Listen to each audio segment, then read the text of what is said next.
আমাদের বর্তমান নেতা ডক্টর ইউনূস উনি সব রাজনৈতিক নেতৃবৃন্দকে ডেকেছেন একটা ইস্যুকে কেন্দ্র করে।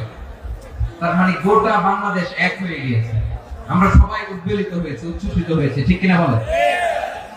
রাজনৈতিক নেতাদেরকে ডেকেছেন উনি, আমরা এক হয়েছি। এরপরে ধর্মীয় অঙ্গনের যে লিডাররা, বিভিন্ন ধর্মের, শুধু মুসলিম না, সবাইকে ডেকেছেন, আমরা ঐক্যবদ্ধ হয়েছি। এটাকে বলে ন্যাশনাল ইউনিটি, জাতীয় ঐক্য। যে কোনো ধরনের কনস্পাইরেসি, ষড়যন্ত্র, আধিপত্যবাদ মোকাবেলায় জাতীয় ঐক্যের চেয়ে মোক্ষম হাতিয়ার আর না। আমাদের একটা প্রতিবেশী দেশ আছে, আমরা আমাদের দেশ নিয়ে যত ভাবি তারা তার চেয়ে বেশি ভাবে। কথা বুঝতেছেন না? আরো ভেঙে বলতে হবে। হ্যাঁ, আমরা আমাদের দেশ নিয়ে যত উদ্বিগ্ন, এদের আরো টেনশন বেশি। বলেন, আমাদের দেশে শান্তি আছে না নাই? আমরা হিন্দু মুসলিমে কখনো দাঙ্গা লাগে? আসতে বলেন কেন লাগে? ওদের পূজা পর্বণে আমাদের মাদ্রাসার ছেলেরা যে পাহারা দেয়, চিল্লা করে, ঠিক কিনা? আমাদের তাফসীর মাহফিলের সময় ওরা ডিস্টার্ব করে, ঢোল বাজায় না। ওদের পূজা পর্বণের সময় আমাদের তাফসীর মাহফিলের ডেট হলে আমরা চেঞ্জ করে দেই। সুবহানাল্লাহ, কি সাম্প্রদায়িক সম্প্রীতির রোল মডেল। আর ওই বাংলাদেশের ব্যাপারে তারা অনেক ডিস ইনফরমেশন ছড়াচ্ছিল। ভারতের অনেকগুলো গণমাধ্যম, আমি জেনারেলাইজ করবো না, আমাদের প্রতিবেশী দেশের সব গণমাধ্যমকে আমি দোষ দিতে চাই না, অনেকগুলো গণমাধ্যম তারা ডিস ইনফরমেশন শেয়ার করেছে। ইউনিটি, ঐক্য হচ্ছে একটা দেশের উন্নয়নের মূল ভিত্তি। ঐক্য হচ্ছে একটা দেশের, জাতীয় ঐক্য হচ্ছে কোন দেশের উন্নয়ন অগ্রগতির মূল ভিত্তি, ঠিক কিনা বলেন? ইউনিটি অফ এ কান্ট্রি, এটা হচ্ছে একটা সাস্টেইনেবল ডেভেলপমেন্ট, সোশ্যাল স্ট্যাবিলিটির জন্য এটা অনেক গুরুত্বপূর্ণ। এজন্য বিরোধের কোন স্থান আমরা দিব না, আমরা ঐক্যবদ্ধ থাকবো ইনশাআল্লাহ বলে। আলেম সমাজকে বিনয়ের সাথে অনুরোধ করব, আসুন আমরা ঐক্যবদ্ধ হই। আজকের এই পেকুয়ার ঐতিহাসিক তাফসীরুল কোরআনের প্রোগ্রাম থেকে আমি সম্মানিত আমার মাথার তাজ উলামাদেরকে জাতীয় ঐক্যের আহ্বান জানাই। পেকুয়ার এই ঐতিহাসিক তাফসীরুল কোরআনের প্রোগ্রাম থেকে আমি আমার সম্মানিত রাজনৈতিক ব্যক্তিবর্গদেরকে জাতীয় ঐক্যের আহ্বান জানাই। অনেক হয়েছে আর না, আধিপত্যবাদকে রুখে দিতে হবে, বাংলাদেশের বিরুদ্ধে যে কোনো ধরনের ষড়যন্ত্রকে রুখে দিতে হবে।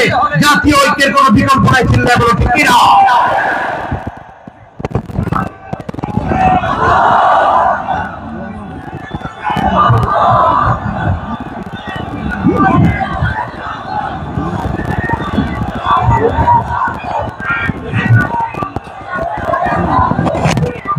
আমার প্রিয় ভাইয়েরা, আমার ভাইয়েরা,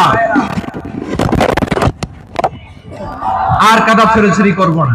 মুসলমানদেরকে কচু কাটা করে গণহত্যা করেছে, জানেন? আমাদের সভ্যতা সূতিকাগারের কেন্দ্রবিন্দু ছিল বাগদাদ।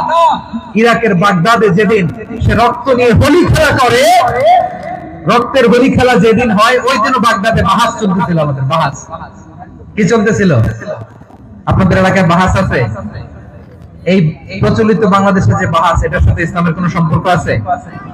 এই পর্যন্ত বাহাসের পরে পরাজয় বরণ করছে এরকম কোন দল আপনারা পাইছেন? আমি পাই নাই। প্রত্যেক দলই বাহাসের পরে সংবাদ সম্মেলন করে বলে আমরা জয়লাভ করিয়াছি, ওনারা পালাইয়া চলিয়া গিয়াছে। আছে না নাই? কারণ সত্য জানার জন্য, সত্য মানার জন্য আসে না, তো নিজের জ্ঞান জাহির করার জন্য বাহাস করে। বিপক্ষ দলের আলেমকে ছোট করার জন্য বাহাস করে। এই বাহাসের স্থান ইসলামে নাই, চিল্লা বলো ঠিক কিনা? এই সমস্ত বাহাসের দিন শেষ, ঐক্যবদ্ধ হওয়ার বাংলাদেশ। এই যে আমি বিনয়ের সাথে আলেম সমাজকে জাতীয় ঐক্যের আহ্বান জানালাম, এটার সাথে আপনারা সংহতি প্রকাশ করেছেন? বিনয়ের সাথে আজকের এই পেকুয়ার ময়দান থেকে আমাদের রাজনৈতিক নেতৃবৃন্দদেরকে জাতীয় ঐক্যের আহ্বান জানাই, আপনারা সংহতি প্রকাশ করেছেন? এখন এটা রোড ম্যাপ কি, কিভাবে আমরা ঐক্য প্রক্রিয়াতে এগিয়ে যাব? শেষ কথা বলি, একেবারে সহজ। আমাদের ওলামা মাশায়েখদেরকে, আমার মাথার তাজ তাদেরকে আমরা বলি, এই যে আমরা ঐক্যবদ্ধ হই নাই, আমরা কি বড় কিছু অর্জন করে ফেলছি? বলেন, আমরা কি খুব পাওয়ার সম্মানের জায়গায় আছি? খুব স্ট্রেংথের জায়গায় আছি? তো কিছুই তো নাই। আপনি ঐক্যবদ্ধ হইলে সমস্যা কোথায়? এমন তো না ঐক্যবদ্ধ না হওয়ার কারণে এতদিন আপনার অনেক কিছু ছিল, ঐক্যবদ্ধ হলে আপনি হারাবেন, এমন তো না। তো কিছু যেহেতু আপনার নাই আমার নাই, ঐক্যবদ্ধ হলে আমরা সমস্যা কোথায়? ঐক্যবদ্ধ হয়েই দেখি না, ঠিক কিনা? ঐক্যবদ্ধ হওয়ার দুইটা ওয়ে। রাজনৈতিক ঐক্য কিভাবে হবে? রাজনৈতিক সম্মানিত নেতারা ঠিক করবেন। আলেমরা কিভাবে ঐক্যবদ্ধ হবেন